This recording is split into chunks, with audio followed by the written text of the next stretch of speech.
बेटा इसमें क्या है कि अब जब इसके मिरर इमेज बनाएंगे तो देखो जो ऐसे इधर है वो इधर नज़र आएगा, ये 2 पोजीशन ये भरेगा, ठीक है ना।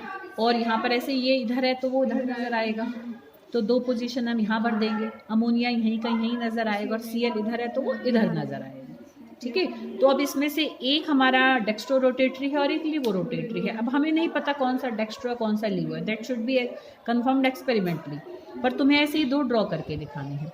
अब थोड़ा इसको और कंप्लीट करा जा सकता है, वैसे यहाँ तक करके भी तुम्हें मार्क्स मिलेंगे, पर देखो इसने इस पूरे को ऐसे करके ऊपर 2 पॉजिटिव चार्ज भी दिखा रखा है, तो तुम इसको फर्दर और कंप्लीट कर सकते हो कि इसको पूरा ऐसे लेते हुए ना इस पूरे के ऊपर 2 पॉजिटिव दिखा दो, ऐसे पूरा इसको लेते हुए पूरा ऊपर 2 पॉजिटिव दिखा दो। वैसे उससे कोई फ़र्क नहीं पड़ता, पर फिर भी मेरा ऐसे ध्यान गया था जब ऐसे मैं चेक कर रही थी ना, मैंने कहा उस चीज़ को भी हम शो कर दें तो वो हमारा एकदम कंप्लीट हमारा स्ट्रक्चर बनता है, ठीक है। तो ऐसे तुम उसको पूरा शो कर सकते हो। ये नहीं है यहाँ पे नहीं कर सकते, ऐसे आसपास वहाँ भी कर सकते हो, नहीं फिर वहाँ जब उसको सामने सामने करोगे ना फिर वो तो हमारा बन ही नहीं पाएगा ना, वो ट्रांस आइसोमर होगा।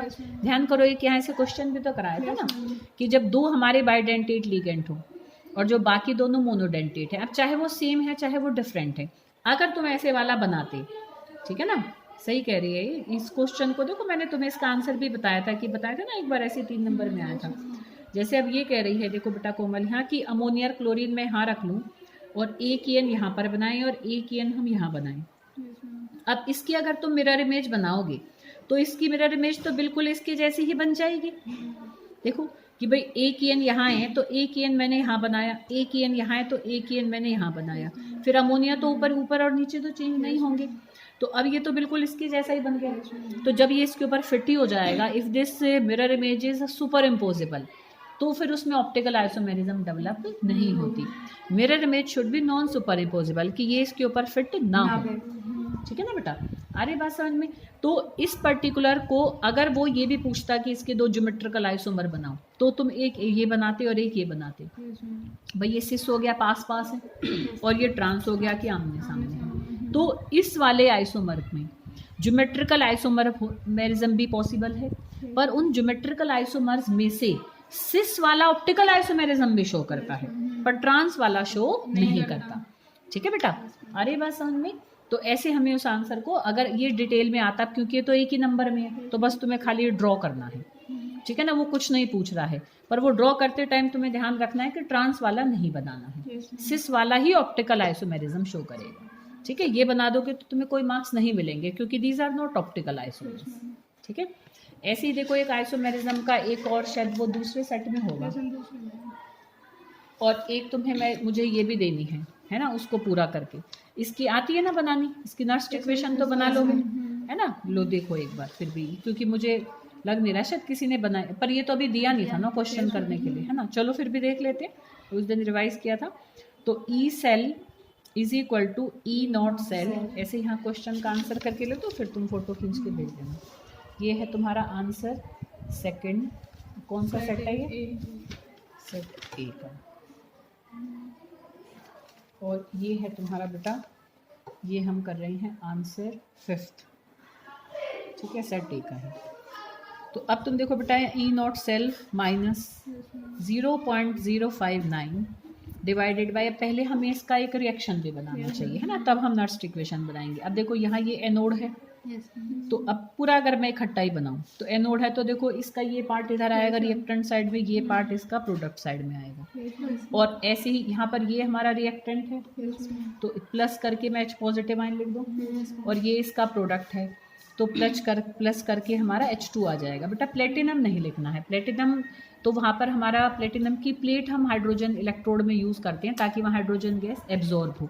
ध्यान करो ऐसे करके तुम्हें वो बताया था ना इसका स्ट्रक्चर, कि ऐसे एक पूरी बड़ी ट्यूब है, यहाँ एक प्लेटिनम की प्लेट रहती है जिस पर एब्जॉर्ब होती है, तो ये रिएक्टेंट या प्रोडक्ट नहीं है, it is used for absorption of hydrogen gas, तो उसको साथ में पर लिखा जाता है, वो रिएक्टेंट या प्रोडक्ट नहीं है। रिएक्टेंट प्रोडक्ट क्या है कि H पॉजिटिव H2 में बदला, तो H पॉजिटिव और यहाँ पर हम लिखेंगे H2। अब हम इसको बैलेंस करेंगे तो यहाँ 2 आ जाएगा। अब तुम ध्यान से देखो तो 2H पॉजिटिव आयन 2 इलेक्ट्रॉन ले रहे हैं, और जब SN2 पॉजिटिव में आ रहा है तो 2 इलेक्ट्रॉन दे रहा है ना, तो यहाँ इनकी वैल्यू क्या होगी 2, ऐसे इक्वेशन बनाकर हम इसको लिख देंगे, फिर लॉग। अब यहाँ पर प्रोडक्ट में देखो बेटा हमारा SN2 पॉजिटिव है और हम यहाँ देखें तो हाइड्रोजन गैस भी है, लिख रखा है ना उसने H2 गैस। प्रेशर भी उसने उसका दे रखा है 1 बार, है ना, इसलिए तुम इसको नहीं भी लिखोगे तो भी चल जाएगा, but you have to show कि भाई H2 गैस को इसलिए नहीं लिखा है क्योंकि उसका प्रेशर 1 ही है। अब 1 को लिखे ना लिखे तो फिर हम 2 वैल्यू को पुट करते, नहीं तो तुम अब क्योंकि यहाँ तो खाली नर्स्ट इक्वेशन बनानी है, कुछ सॉल्व नहीं करना है हमें, तो इसलिए जो जो हमारे हैं उनको हम लिख देते हैं यहाँ पर। और यहाँ पर ये H पॉजिटिव लिखोगे तो फिर ब्रैकेट करके 2 भी बनाना है, ठीक है। और SN गैस को भी सॉलिड को भी लिखना चाहो तो लिख दो कि क्या छोड़ो, पर फिर भी यहाँ तुम इसको मेंशन कर दो कि जो सॉलिड है उसकी मोलर कंडक्टिविटी हमारी उसकी मोलैरिटी 1 होती है, ठीक है, मोलर कंसंट्रेशन 1 होती है। तो इसको हम ऐसे करके करेंगे, ठीक है बेटा। अब हम नेक्स्ट देखें। मैम ऐसे में यहाँ पे उसको चार्ज को देख के लिख सकते हैं ना, ऐसे 2n की जगह। हाँ, चार्ज को देखकर लिख सकते हो, बट कई बार बैलेंस करने में मान लो इधर 2 और उधर 3 है तो बैलेंस करने के लिए 6 करना पड़ेगा ना, तो इसलिए अगर इक्वेशन बनाकर नेट देख लो तो वो ज़्यादा रिलायबल तरीका होता है, ठीक है बेटा। अब हम देखेंगे बेटा नेक्स्ट इसमें ये वाले तो तुमने लिखे नोट कर लिए थे, है ना, ठीक है। मैं उन यूनिट्स का भी देख लूँ ना कि कोई ऐसा क्वेश्चन हो कि जो मुझे अभी कराना हो तुम्हें, ये भी तुमने ज़्यादातर में सही कर रखे थे। देखिए इनके तो गाने ना खत्म हो, बहुत मस्ती कर रहे हैं, इन्हें सीधा करना पड़ेगा। हाँ ये आसान है न्यूमेरिकल, देखो सीधा सीधा है यहाँ पर कि the boiling point of benzene is इतना, ये हम कर लेते हैं आंसर 15। हाथ टेढ़ा अच्छे से बैठ मेरा, वैसे बहुत अच्छी राइटिंग और अच्छी हो जाएगी। देखो बेंजीन का, अच्छा हिंदी में क्यों, the boiling point of benzene is this, तो यहाँ पर ये हमारा सॉल्वेंट है ना, क्योंकि सॉल्वेंट का ही दे रखा होगा ना, सोल्यूट का तो खाली देंगे नहीं, या तो सोल्यूशन का होगा या सॉल्वेंट का होगा हमारे पास बॉइलिंग पॉइंट। तो ये हमारा T1 दे रखा है उसने हमें 353.23 kelvin when 1.80 gram of a non volatile solute. ये एज इट इज़ है तुम्हारा बुक में ही है, प्रदीप से है ना, हाँ ये कर रखा होगा तुमने। तो यहाँ पर ये WB दे रखा है हमें 1.80 ग्राम, मतलब ये ग्लूकोज निकलेगा, देखना ज़्यादातर उसी का वेट इतना दे रखा होता है। Was dissolve in 90 gram of benzene, तो यहाँ पर ये हमारा WA है ना, weight of solvent 90 gram. Comma करके मैं इसलिए रखी हूँ ताकि हमारी पेज ज़्यादा कवर हो जाएगा। The boiling point is raised to, ये कह रहा है कि बॉइलिंग पॉइंट हमारा बढ़ गया, तो बढ़ गया तो मतलब ये हमें ये हमारा सॉल्वेंट का है ना, सॉल्वेंट को हम T0 से रिप्रेजेंट करते हैं और सोल्यूशन को T1 से करेंगे, सॉल्यूशन के बॉइलिंग पॉइंट को, ठीक है ना, समझ रहे हो ना। तो सॉल्वेंट का तो हमारा 353.23 था और हमारा सोल्यूशन का कितना दे रखा है 354.11 kelvin. Calculate the molar mass of solute, MB निकालना है हमें, और KB भी हमें दे रखा है, KB कितना है 2.53 केल्विन किलोग्राम पर मोल। इसकी यूनिट भी याद रखना बेटा, ऐसे ये मोलर इब्लियोस्कोपिक कांस्टेंट और मोलर क्रायोस्कोपिक कांस्टेंट है ना, molar elevation constant, molar depression constant, इनकी डेफिनेशंस भी आ जाती है, ठीक है, ये सब ध्यान रखना है। अब हम इसको सॉल्व करेंगे बेटा, तो इसका फॉर्मूला हमारा देखो delta TB is equal to KB into M। अब डेल्टा TB हमारा बेटा क्या होता है, हम सोल्यूशन अगर बॉइलिंग पॉइंट की बात करें तो T1 माइनस T0 होता है, फ्रीजिंग पॉइंट होता तो T0 माइनस T1 करते। अब KB और मोलैलिटी को खोलोगे तो बेटा WB over WA into 1000 over MB, ये गलत लग गई, ठीक है, WB इंटू MB, चाहे मोलैरिटी चाहे हमारी मोलैरिटी दोनों में ही हम मोल्स निकालते हैं, तो WB ओवर MB और यहाँ पर WA आएगा अगर मोलैरिटी है ना, और अगर हम मोलैरिटी निकाल रहे होते तो यहाँ वॉल्यूम ऑफ सोल्यूशन होता। अच्छा अब देखो T1 हमें दे रखा है 354.11 और T0 हमें दे रखा है 353.23, ठीक है, घटा लेंगे 1 के आसपास आएगा, है ना। तो यहाँ पर हमारा इज इक्वल टू KB भी हमें गिवन कर रखा है 90 ग्राम, देखो नाच रही है, CCTV लग रहा है, और इन केस में ये मुझे पटवाएंगे एज इंचार्ज। WB हमारा कितना है 1.80, ठीक है, और MB हमें फाइंड आउट करना है 1000 और WA हमें दे रखा है 90 ग्राम। आपने 90 आगे तो लिख दिया, अरे यहाँ तो KB आएगा, सॉरी हाँ ये गलती हुई है बहुत बड़ी। और हाँ 2.5 ठीक है ना kb। तो अब mb को इधर ले जाओ, Yes, ma'am. इस सब्ट्रैक्शन को जो वैल्यू आएगी उसको यहाँ mb की जगह रख लेना, सॉल्व कर देना, ठीक है ना, आराम से हो जाएगा, इजी न्यूमेरिकल। अच्छा अब ऐसे ही देखो बेटा आगे, एक तुम्हारा आई थिंक शायद वो दूसरे उसमें है, देखो ये का दिखा रखा है, ये तुम्हारा जो एक्टिवेशन एनर्जी वाले थे ना, जो ऐसे करके log k2 minus k1 is equal to EA upon 2.303 R। Confirm कर लेना, मुझे थोड़ा डाउट हो रहा है, शायद तो यही है ना। और यहाँ पर हमारा T1 minus T0 upon T2 sorry T2 minus T1 और यहाँ T1 इंटू T2 है ना, यही है जहाँ तक है ना। तो अब यहाँ से, अब यहाँ माइनस है कि नहीं है, एक बार थोड़ा इस चीज़ को कंफर्म कर लेना, आई थिंक शायद है माइनस, ठीक है ना। तो मतलब पर तुम फॉर्मूले को कंफर्म करोगे है ना, इसलिए मैं यहाँ पर इसलिए वीडियो में भी कह रही हूँ कि इसको एक बार कंफर्म कर लेना सर। अब मान लो माइनस यहाँ पर है, तो अब देखो the rate constant of A reaction at 500 kelvin, अब ये हमारा T1 है 500 पुट कर देना, T2 700 kelvin, are this and this, तो दोनों के रेट कांस्टेंट दे रखे, तो K2 भी दे रखा है, K1 भी दे रखा है। Calculate the value of E निकालनी है हमें, ठीक है। और यहाँ पर R हमारा गैस कांस्टेंट होता है, तो 8.314 इसकी वैल्यू पुट करोगे है ना, कहीं ना कहीं देखो दे रखा है, इसमें दे नहीं रखा है, तो इसलिए वो वैल्यू याद रखना। मेक वो भी तो होती 0.821 वाली, 0.0821 वो हम पुट करते हैं ऑस्मोटिक प्रेशर के न्यूमेरिकल में, जब R पुट करते हैं ना तो वो एटमॉस्फेरिक वाला लेता है, यहाँ जैसे हम जूल वाला लेते हैं, तो खाली उन न्यूमेरिकल्स में हम 0.0821 पुट करते हैं ऑस्मोटिक प्रेशर में, अदरवाइज हम R की वैल्यू 8.314 पुट करते हैं, ठीक है बेटा। तो यहाँ R की वैल्यू पुट करोगे, T1 दे रखा है, T2 दे रखा है, K1 दे रखा है, K2 दे रखा है, तो न्यूमेरिकल वैसे सिंपल ही आते हैं है ना, पर बच्चे सिंपल को भी अटेम्प्ट करने में कई बार परेशान होते हैं, तो न्यूमेरिकल हमारे सिंपल ही आते हैं। तो न्यूमेरिकल तुम अगर सिंपल को अगर अच्छी महारत हासिल कर जाओगे तो वो तुम्हारे फ्री के नंबर हैं, फिर कुछ याद नहीं करता, बस सीधा पुट करके सॉल्व करना है, ठीक है ना, तो आराम से ये हो जाता है। अच्छा इसमें और तो नहीं था कुछ, ये तो करा दिए थे, हाँ ये वाला तो सेट आसान वाला था ना। हाँ अब दूसरा दिखाओ, इसमें भी तुम्हें अच्छा एक कन्वर्जन करानी है और एक लास्ट है जो कन्वर्जन वो करानी है, और एक इसी का ही कोऑर्डिनेशन कंपाउंड वाला, फिर भी कोई नज़र पड़ेगी तो उसको भी, ऑप्शनल तो हमने सारी कर लिए थे है ना, तो हर लेसन के होगा तो देखते चलो, कोई एक चीज़ ऐसी पूछनी हो, कोई न्यूमेरिकल आ जाए, कुछ आ जाए, कोई भी ऐसी कहीं प्रॉब्लम हो तो बेटा पूछ लो। ये एप्लीकेशन हेनरी लॉ की लिख लोगे ना, 3 एप्लीकेशंस थी, कोई एक चाहे हेडिंग ही लिख देना कि हेल्प्स इन एक तरीके से वो transportation of oxygen and carbon dioxide in a body, भाई ऑक्सीजन का आना CO2 का जाना, तो वो भी बेसिकली हेनरी लॉ पर बेस्ड है कि जहाँ ज़्यादा है वहाँ से वहाँ जा रहा है, जहाँ कम है, ठीक है ना, तो वो भी उससे हो जाएगा। ये भी कर लोगे, ये भी हो गए थे, ये मीनिंग के हैं, ठीक है ना। हाँ ये भी डेफिनेशंस देख रहे हो ना, जैसे जो आ रहा है, तो प्लीज़ इनको बेटा जब पेपर में आओ तो अच्छे से, अब देखो ये भी सेम बिल्कुल ऐसा ही है जो अभी हमने केबी वाला किया था, कि देखो 18 gram of glucose is dissolved in 1 kilogram of water, तो यहाँ वेट है ये हमारा सॉल्यूट का, ठीक है, ये हमारा सॉल्वेंट का है ना, ये WB और WA दे रखा है। At what temperature will water boil, अब यहाँ पर ये पूछ रहा है कि किस टेम्परेचर पर फिर अब वो सोल्यूशन बॉयल होगा, मतलब यहाँ T1 पूछा हुआ है, ठीक है, कि यहाँ पर अगर देखें हम इसको तो चलो सेट B, और ये है हमारा आंसर 10। तो यहाँ देखो तो बेटा कि हमारे WB दे रखा है 18 ग्राम, ठीक है, WA दे रखा है हमें 1 किलोग्राम। अब क्योंकि यहाँ पर मॉलिक्यूलर वेट नहीं पूछा है तो तुम्हें ग्लूकोज उसने बता दिया है, तो तुम उसका MB निकाल लोगे, 180 आएगा, ठीक है।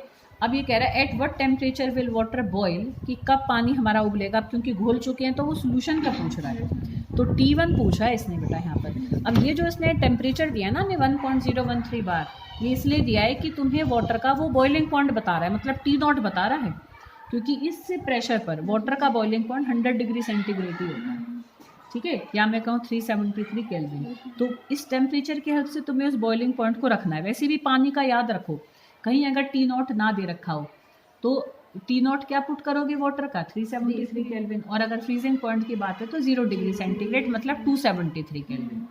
तो ये याद रखना है कि कहीं T0 की तुम्हें रिक्वायरमेंट है और गिवन नहीं है तो अगर बॉइलिंग पॉइंट का क्वेश्चन है तो 376 केल्विन पुट कर देना, और फ्रीजिंग पॉइंट का है तो 273 केल्विन पुट। वाटर के लिए करेंगे खाली? वाटर के लिए, हाँ, वाटर के केस में ही वो नहीं देगा। अब जैसे बेंजीन था तो दे रखा था, ठीक है, सिर्फ वाटर के केस में उसने भी फिर भी हाँ एक हमें इंडिकेशन दिया कि इस बार पर नहीं भी देता तब भी तुम्हें फिर ये T0 पुट करना है, ठीक है, ऐसे ध्यान रखना है। अब KB भी दे रखा है बेटा, KB है हमारा 0.52 किलोग्राम पर मोल। नहीं ये नहीं, ये तो बेटा प्रेशर की है, इतने प्रेशर पर, मतलब ये नॉर्मल एटमॉस्फेरिक प्रेशर है, तो नॉर्मल एटमॉस्फेरिक प्रेशर पर वाटर का नॉर्मल बॉइलिंग पॉइंट ही तो होगा। भाई हमारे पास जो फॉर्मूला है इसमें कहीं प्रेशर थोड़ा ना है बेटा, इसमें तो टेम्परेचर है, पर वो टेम्परेचर हम कौन सा पुट करेंगे, जो वाटर का अपना बॉइलिंग पॉइंट है, प्योर वाटर का बॉइलिंग पॉइंट है, तो ये T0 हमारा प्योर का है। अब T1 हमें निकालना है, तो अब इसको कैसे करोगे, T1 माइनस T0 ही तुम फॉर्मूले को रखा, जैसे मैं डेल्टा TB को खोल रही हूँ, KB को भी मैंने पूरा खोल के लिख देती हूँ मैं यहाँ पर, WB over MB into 1000 over WB। तो T1 हमें यहाँ फाइंड आउट करना है, ठीक है, ये रख लो 373, KB दे रखा है 0.52, WB दे रखा है 18, MB है हमारा 180, 1000, और ये है हमारा, अब देखो यहाँ पर ये ना हमारा किलोग्राम में दे रखा है, पर यहाँ पर तुमने ये ग्राम में है तो इसको तुम ग्राम में चेंज करके पुट करोगे, क्योंकि इस फॉर्मूले में हमारा 1000 फैक्टर आ रहा है तो हम ग्राम में रखते हैं, तो इसलिए यहाँ पर तुम ये 1000 रखोगे, 1000 से 1000 कट जाएंगे, है ना, यहाँ से ये भी हमारा 180 कट के ये हमारा 10 रह जाएगा, ठीक है, और ये भी हमारा 0.52 को भी खोल लोगे, तो यहाँ से सॉल्व होकर देखो ये हमारा इतना बचा, अगर 0.52 लो अपॉन में मैंने 10 भी कर दिया, इसको हटाएंगे तो 2 जीरो और आ जाएंगे, है ना। अब यहाँ पर क्या करोगे, इसको हम यहाँ कैसे सॉल्व करेंगे, इसको इधर ले जाएंगे, तो T1 is equal to 0.52 over 10, अब यहाँ माइनस में है तो इधर आके प्लस हो जाएगा, ठीक है, तो ये जो भी निकल कर आए उसमें 373 ऐड कर देना, T1 आ जाएगा, और फिर आंसर को यूनिट के साथ लिखना, केल्विन लगा के रखना, अगर यहाँ केल्विन वाला रखना। कभी कभी हम इनको यूनिट की वजह से पहचान सकते हैं ना, कैसे मतलब, ऐसे टेम्परेचर केल्विन वगैरह होता है तो हाँ हाँ बिल्कुल, फिर उसको तो वो टेम्परेचर वर्ड भी बोलेगा, या वो ऐसे लिख रहा है कि बॉयल एट, अब देखो ये तो प्रेशर है ना, तो फिर अब ये तुम्हें क्लियर रहेगा कि अब कोई बच्चा इसको ही अगर एज ए बॉइलिंग पॉइंट ले गया तो फिर वो तो गलत हो जाएगा, क्योंकि बार में कभी भी हम टेम्परेचर को थोड़ा ना देखते हैं बेटा, ये हमें प्रेशर देकर वो हमें क्या बता रहा है, वो वाटर के बॉइलिंग पॉइंट के बारे में इंडिकेट कर रहा है, ठीक है बेटा, तो ऐसे ध्यान रखना है। आ गया ना सारा बच्चों, ये ना आया तो लो मैंने सरका दी कॉपी, ठीक है। तो अब हम नेक्स्ट करेंगे, मैं पेपर का काम तो करा दूँ, इसलिए ना ये एक वीडियो हो जाएगी, फिर उसके बाद मैं आके न्यूमेरिकल्स को कराती हूँ, जितने हो जाएंगे। इसमें भी हो ही रही है न्यूमेरिकल, ऐसा तो नहीं, प्रैक्टिस तो हमारी जो मैंने तुम्हें उस दिन हर टाइप बताई थी उसमें भी हुई है तुम्हारी। हाँ अब देखो बेटा ये वाला, हाँ ये आसान है, ये एकदम आसान, ये तुम्हें मैंने असाइनमेंट में भी दे रखा है, ठीक है। देखो बेटा ये हमारा ये रेट ऑर्डर ऑफ रिएक्शन का है, कि ऑर्डर ऑफ रिएक्शन के हमारा ये वो है ना, कि भाई क्या होता है हमारा K is equal to 2.303 over T log A over A minus X, ठीक है। चलो पहले गिवन करके प्रॉपर कर लेते हैं, ये है तुम्हारा आंसर 11th गिवन।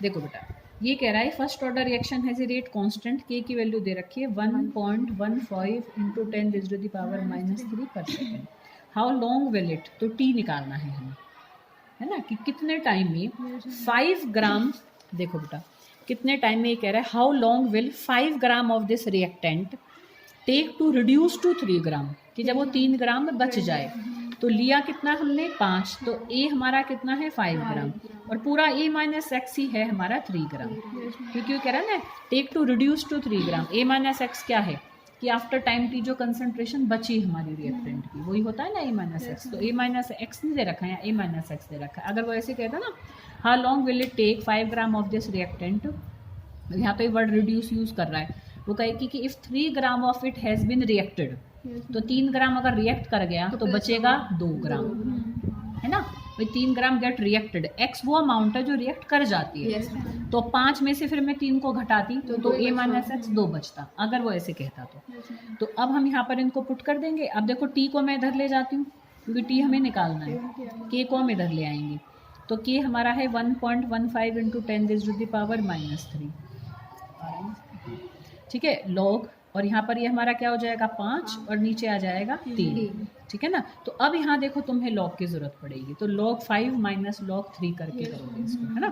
तो ये वैल्यूज़ को तुम्हें यहाँ रखना पड़ेगा। log 5 की तो मुझे वैल्यू याद है, 3 की याद नहीं है। बेटा किसी ने लिख कर भेजी तो ग्रुप में? अभी नहीं भेजी ना। किसको बोला था मैंने? दिव्या को बोला था, तुम्हें कहा था तुमने? हम भेज देंगे है ना, हाँ भेज देना बेटा जरूर। तो log 5 माइनस log 3 है ना। 3 की आई थिंक शायद 0.4771 होती है, पर मैं कंफर्म नहीं हूँ। पर 5 की मुझे अच्छे से याद है 0.6990 होती है। ठीक है, मान लो इसकी 0.4771 है, पर बच्चों कंफर्म कर लेना, कभी ये लिख कर कराओ तुम जाके। ठीक है, तो बस सब्ट्रैक्ट कर दो, बस फिर सॉल्व कर दो, टी आ जाएगा तुम्हारा। ठीक है ना, इस वैल्यू को पुट करके। तो अगर अब तुम्हें मान लो इन केस, और बेटा क्लियर कट इंस्ट्रक्शंस हैं, कल भी मैंने तुम्हें जो डेट शीट भेजी है उसमें नीचे लिखा है trigonometric tables, log tables are allowed in examination hall. ठीक है, student should bring their own, ऐसे करके लिखा हुआ है उसमें। तो मैं उस इंस्ट्रक्शन को सीधा भेजूंगी सुप्रिटेंडेंट को, उसका स्क्रीनशॉट खींच के और उनको कह दूंगी सर देखिए ऊपर से इंस्ट्रक्शन तो बच्चे लाएं तो आप प्लीज़ उनको प्रोवाइड करें। ठीक है, तो यहाँ पर ये हमारा हो गया। अच्छा हाँ, एक ये वाला, हाँ इसको तुम्हें मुझे ज़रूर बताना था। देखो बेटा ये 17, क्योंकि ये मेरे से कोमल ने पूछा भी था, और मैंने ही कोमल को उस टाइम, मैं पता सोई गई थी एकदम, मैंने देखा, मैंने कहा पर बच्चे का पेपर है, तो मैंने बस फ्लो में सिस और ट्रांस बना दिया। मैंने ये नहीं देखा कि मैंने वहाँ पर एक में CN को ज़्यादा ले लिया था, मतलब CN को कम लेके अमोनिया ज़्यादा ले लिए थे, है ना। और इसने बिल्कुल एज इट इज़ बताया था, तो इसकी गलती नहीं थी उसमें पेपर को करने में। हाँ वो गलती मेरे से हुई है बेटा। जैसे यहाँ ये देखो, ये मैंने ये गलत बना दिया था, देखो मैंने 4 अमोनिया बना दिए इसमें, जबकि 4 अमोनिया तो दे ही नहीं रखे। पर जब मैं चेक कर रही थी, जब तो मैं ध्यान से चेक करूँगी भाई पेपर तो मैं गलत कभी चेक नहीं करूँगी। तो अब यहाँ 2 अमोनिया हैं, तो यहाँ पर ये 4 अमोनिया बना दिए। तो अब यहाँ पर इसको, इसी को मैं करेक्ट करती हूँ। देखो बेटा, ये जब हमारे 2 अमोनिया पास पास हैं तो इससे हैं, और 2 अमोनिया आमने सामने रख दो। अब तुम जैसे यहाँ रख दिया, तो इधर CN कर दो और इधर CN कर दो, तो ये इसका ट्रांस बन जाएगा। ठीक है, अब आमने सामने चाहे तुम यहाँ रख दो, चाहे यहाँ रख दो, चाहे यहाँ रख दो, कहीं भी रख सकते हो। ठीक है, they should be oppositely arranged. ठीक है, और जब पास पास अरेंज है, मतलब जो कम है हमारे लिगेंड उसको लेकर हमें अरेंज करना है, उसको लेकर सिस और ट्रांस बनाना है। जो ज़्यादा है वो तो देखो पास भी आएंगे, आमने सामने भी आएंगे, किसी कहीं कैसे भी अरेंज कर लो जो ज़्यादा है। तो जो कम है उनको हमें एक में पास पास रख देना। वो पास पास यहाँ भी रख सकते हो, यहाँ भी रख सकते हो, इधर भी, इधर भी, इधर भी, पर वो नियर पोजीशंस होनी चाहिए बस, तो वो सिस होगा। और अगर हम आमने सामने रखेंगे कम वाले को तो वो उसका ट्रांस होगा। ठीक है ना, पर फिर अभी भी हम इसको और भी कंप्लीट कर सकते हैं। मैंने तुम्हें शायद बनाकर दे दिया था बेटा। तो देखो बेटा, यहाँ पर ये Fe और यहाँ पर हमारा, पहले तो तुम्हें जब ये दिखता ही है कि बेटा ऑक्ट्राहेड्रल है, तो पहले तो एक ऑक्ट्राहेड्रल अच्छी सी शेप दो, मेरी जैसे गंदी सी मत बनाना। ठीक है, थोड़ा मुझे लग रहा है कि मैं जल्दी जल्दी कराई दूँ। तो अब तुम देखो बेटा, मैंने जैसे अमोनिया को अगर मैं एक यहाँ और एक यहाँ बना दूँ, 2 ही है ना हमारे अमोनिया। अब देखो CN मैंने यहाँ पर बाकी पोजीशंस पर ले लिए, तो ये तो इसका हो जाएगा सिस। और अमोनिया को मैंने अब जैसे यहाँ बनाया तो मैं यहाँ बना दूँ, तो आमने सामने हो गया। और ऐसे ऐसे ये CN को हम यहाँ लगा देंगे, तो ये इसका बन जाएगा ट्रांस। अब पर ऐसे देखा ना हमने, ऐसे यहाँ पे अमोनिया है, यहाँ पे नहीं, हमने इसको मत देखो, CN को देखना ही नहीं है। जो कम है ना बस उसको तुम कोई 2 पास पोजीशंस पे रखो, चाहे यहाँ रखो, चाहे यहाँ रखो, चाहे यहाँ रखो। क्यों 3 क्यों आएंगे? फिर 3 आएंगे तो कैसे बनेगा? 2 ही तो है ना बेटा। 3 होंगे तो फिर तो फेशियल और मेरिडोनियल वाले बन जाएंगे, वो फेशियल मेरिडोनियल वाले बन जाएंगे, वो नहीं बनाना हमें। यहाँ ये कह रहा है इसके जामितीय समाय वो की अब पढ़ो ना इंडियन साइंस, तो ज्योमेट्रिकल आइसोमर्स को हम यहाँ पर ड्रॉ कर रहे हैं। ठीक है, अच्छा और कंप्लीट कर सकते हो तुम इसको ऐसे करोगे कि इसको पूरे को इनक्लोज करके, क्योंकि तुम पोटेशियम से तुम कंफ्यूज हुए थे ना बेटा, तो और भी बच्चे हो सकते हैं। तो ये जस्ट इसके पूरे कोऑर्डिनेशन, जो हमारा आयन है, जो हमारा कॉम्प्लेक्स आयन है, उसको बैलेंस करने के लिए। तो these are not used in structure determination. तो इस पूरे को ब्रैकेट लगाकर, जैसे भाई यहाँ पूरे ब्रैकेट के अंदर इनक्लोज है, K4 को ऐसे आगे लिख दो। तो ऐसे तुम्हारा कंप्लीट स्ट्रक्चर के साथ तुम इनको ड्रॉ करोगे, ऐसे करके K4 को आगे लिख दो। ठीक है, नहीं भी करोगे तो उस पर कोई नंबर नहीं काटेगा तुम्हारा, बट वो तुम्हें, क्योंकि पोटेशियम कंफ्यूज कर जाता है ना कि हम स्ट्रक्चर बना रहे हैं तो पोटेशियम को कहाँ रखें, तो वो मेन स्ट्रक्चर में कहीं नहीं आएगा। जो ऑक्टाहेड्रल अरेंजमेंट है वो बस जो उस पूरे के ऊपर चार्ज है, या अगर ये नहीं लिख रहे ना तो इस पूरे को लिखकर यहाँ 4 नेगेटिव लिख दो कि भाई 4 नेगेटिव का हमने स्ट्रक्चर बना दिया। उसको बैलेंस करने के लिए 4 पोटेशियम है, तो चाहे तो पोटेशियम को लिख दो या ऊपर 4 अपोजिट वाला लिख दो। ठीक है, ऐसे कर सकते हो। देखो कहीं कोई न्यूमेरिकल आ रहा हो तो तुम्हारा, हाँ देखो ये भी आसान ही लग रहा है मुझे। हाँ, derive Nernst equation for EMF cell, ये मैं लिख कर तुम्हें भेज दूंगी, आज ही भेज दूंगी। मैं भी रोज कहती हूँ, मेरे को भी नहीं दिमाग में रहता घर जाके, पर आज मुझे याद रखना है, पक्का भेजूंगी बेटा। नहीं तो ये मुझे मैसेज डाल देना बेटा, इन केस ना आए ना, क्योंकि अभी मुझे आज जाते टाइम मार्केट में जाना है, तो तुम 7-8 बजे तक वेट करना, जब तक नहीं आता ना तो तुम मैसेज डाल दो कि मैम नर्स्ट इक्वेशन का डेरिवेशन भेज दीजिए, मैं डाल दूंगी। देखो फिर ये कह रहा है उसके बाद derive Nernst equation for EMF cell. अच्छा, इसी सेल के लिए ही निकालनी है ना, क्योंकि कुछ और भी है, नहीं अलग है ये।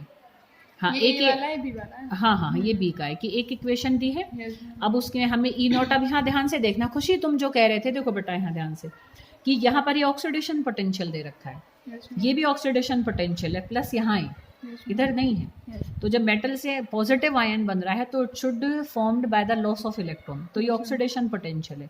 तो दोनों के साइन को चेंज करके यहाँ पर तुम पुट करोगे तो ये इसका बन जाएगा रिडक्शन पोटेंशियल। ठीक है, ऐसे ही यहाँ पर हमारा इक्वल टू कर दूँ, और यहाँ पर ये E naught E G positive E G is equal to plus करोगे अब 0.804। अब ये कह रहा है calculate standard cell potential for following cell reaction. अब वैसे तो क्योंकि यहाँ क्लियर कट हमें वैल्यू ही निकालनी है, तो तुम वैल्यू को देखकर ही पता कर लोगे।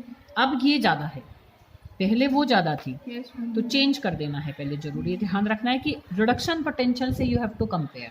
तो अब ये हमारा कैथोड है और ये हमारा एनोड है, और यहाँ भी देख सकते हो कि ये हमारा कैथोड बन रहा है, ये एनोड। अब इसकी वैल्यू में से इसको घटा दो, आंसर आ जाएगा। ठीक है, 0.04 आ जाएगा, ये 8 है, वो 0.76। आगे बात समझ में। ये वाला मैंने तुम्हें करवा दिया था, yes, है ना, ये किसी ने फिर फोटो खींच के भेज दिया होगा ना बेटा, yes, ये पहले भेजा ना पेपर को, है ना, भेज रखा है ना पक्का।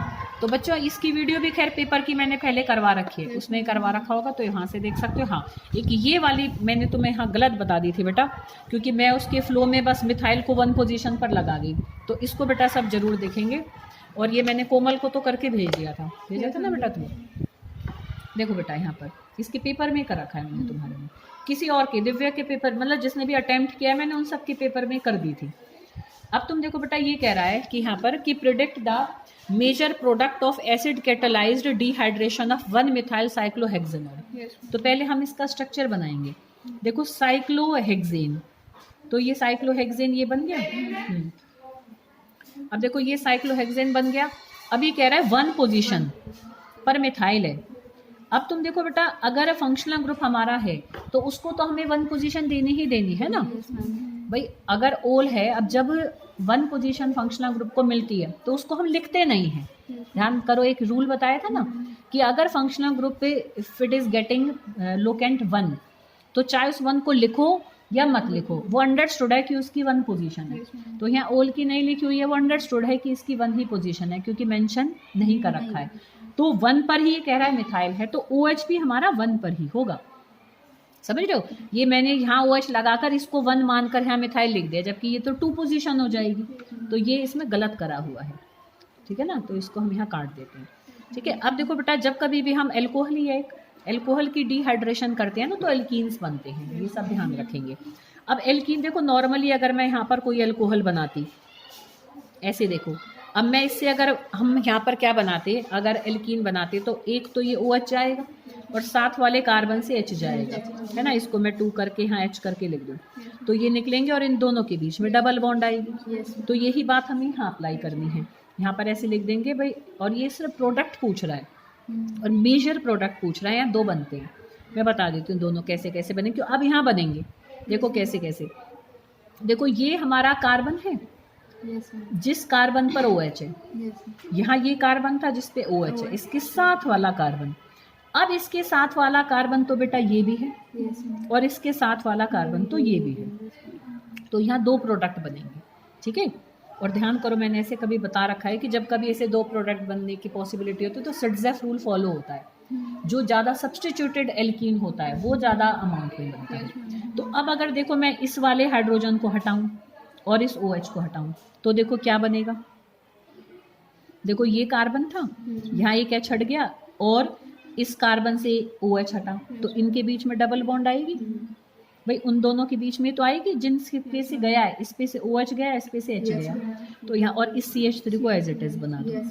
तो यहाँ डबल बॉन्ड को अंदर बना दो, मतलब अंदर बनाना ज़्यादा अच्छा रहता है, ये मैंने बाहर बना दिया, मतलब अंदर, समझ गए ना, ठीक है ना। ये मैं यहाँ बना देती हूँ, इसको काट रही हूँ, ये ट्रिपल बॉन्ड मत कर लेना, है ना। चाहो तो जो फोटो खींच के भेजे यहाँ फ्लूड लगा दे, मैं दूसरा ही बना देती हूँ, छोड़। इतनी सी पे यूं ही पेपर में आ गया ना, मैं जिनके भर में मुझे गिलानी रहेगी, हाय मैं कहाँ से एक बार बना ही देती। ठीक है, तो ये इसका मेजर प्रोडक्ट है, क्योंकि ये फर्दर ज़्यादा सब्स्टिट्यूटेड है। अच्छा, दूसरा प्रोडक्ट क्या बन सकता है, नेक्स्ट ये कार्बन है, तो OH जाए और एक H यहाँ से चला जाए, यहाँ से भी तो जा सकता है ना, तो ये CH2 रह जाएगा, यहाँ डबल बॉन्ड आ जाएगी। तो ये तो S के नीचे ऐसे लिख दो कि ये तो बनेगा मेजर, और देखो बेटा ये बनेगा माइनर, कि यहाँ डबल बॉन्ड करके मैं CH2 लिखूंगी, CH2 तो छूटेगा और डबल बॉन्ड यहाँ जाएगी, तो एक प्रोडक्ट ये भी बनेगा, but this is minor product, क्योंकि दोनों कार्बन हाइड्रोजन से बंधे, तो कम सब्स्टिट्यूटेड है वो कार्बन जिन पर डबल बॉन्ड आई है, ये ज़्यादा सब्स्टिट्यूटेड है। यहाँ तो इस पर एक ही H बचा, ठीक है बेटा, तो एक ही और कराना था। ठीक है, अब और कोई पेपर की प्रॉब्लम है तो पूछ लो, वो हम इसी वीडियो में रख लेते हैं, और फिर मैं न्यूमेरिकल्स और जो कराने हैं उसकी नेक्स्ट वीडियो बना देंगे। देखो न्यूमेरिकल भी मैंने तुम्हें जो पेपर में आ रहे हैं करा दिए हैं सारे, है ना, उन दोनों में हो गया। अब इस एक तुम्हें मुझे उसकी नेक्स्ट इक्वेशन का डेरिवेशन देना है। हाँ हाँ, ये बेटा उसमें ना नोट्स में लिखा हुआ, कमेंट लिखो। कौन बेटा, कौन सा पीरियड है ये? 5th पीरियड है ना, 5th तो बेटा मेरा 9th में लगा हुआ है। मैं इनको कहना कि ना वो मेरा 9th में लगा हुआ है पीरियड, और मैं तुम्हारा कौन सा पीरियड खाली होता है मैं उसमें आ जाऊंगी बेटा, इसके बाद तुम्हारा कोई और खाली होगा ना उसमें आ जाऊंगी। ठीक है, मैम को बता दो कि मैम का ना 5th पीरियड 9th में लगा हुआ है। हाँ कोई बात नहीं, 6th में आ जाऊँ, 6th मेरा खाली आ जाऊंगी बेटा। तो देखो बेटा, ऑल दो amino group is ortho para directing in aromatic electrophilic substitution reactions.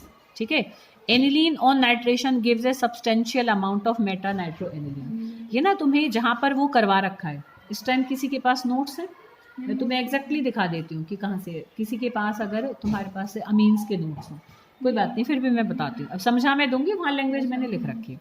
ठीक है, देखो इसमें बेटा क्या होता है कि जो हमारा अमीनो ग्रुप होता है, इस पेज पे कर लेते हैं, ये तुम्हारा कौन से सेट का था, सेट A का था शायद, है ना, दूसरा उठाया ना तुमने, बी है, फिर हमने पहले बी वाले कर लिए क्या, ये तुमने भी दूसरा सेट उठाया था,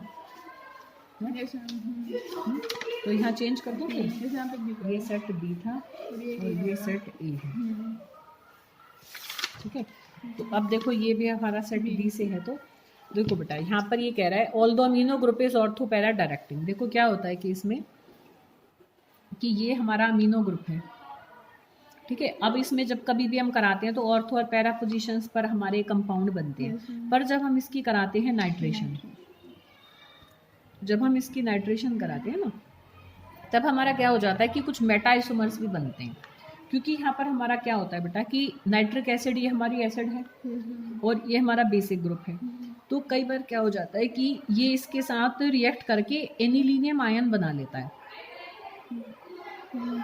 अमोनिया। इसके एक तो होता है कि NO2 ग्रुप आ रहा है, पर क्योंकि इसका एसिडिक अपना नेचर है और इसका बेसिक नेचर है, तो कुछ NH2 हमारे इसके H पॉजिटिव आयन को लेके एनिलीनियम आयन में बदल जाते हैं। अब एनिलीनियम आयन अगर तुम ध्यान से देखो तो ये मेटा डायरेक्टिंग है, नाइट्रोजन पे पॉजिटिव चार्ज है तो रिंग से खींचेगा, तो ये हमारा कैसा है, मेटा डायरेक्टिंग है। तो जो एनिलीनियम आयन में चेंज हो जाते हैं ना, उन पर जब नाइट्रो ग्रुप अटैक करता है तो वो हमारा किस पर आता है, मेटा पोजीशन पर आता है। आपने मेटा डायरेक्टिंग बोला है, क्योंकि नहीं, मेटा डायरेक्टिंग है ना ये एनिलीनियम ग्रुप, तो ये अब जब इस पर हमारा नाइट्रिक एसिड अटैक करेगी एज इलेक्ट्रोफाइल, जब इसमें से निकलेगा तो वो मेटा पोजीशन पर जाकर बॉन्ड बना लेगा।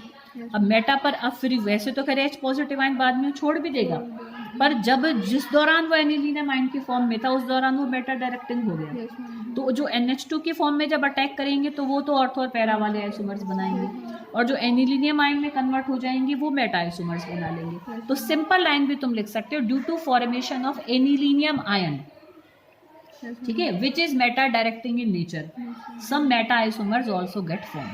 यही लिखा हुआ है, नोट्स में भी लिखा हुआ है बेटा, जहाँ पर नाइट्रेशन ऑफ एनिलीन करा रखा है ना मैंने, जहाँ उसके इलेक्ट्रोफिलिक सब्स्टिट्यूशन रिएक्शंस है एनिलीन के, उस पेज के सबसे लास्ट में लिखा हुआ है नोट्स में, ठीक है, वहाँ मिल जाएगा तुम्हें इसका आंसर। और कुछ?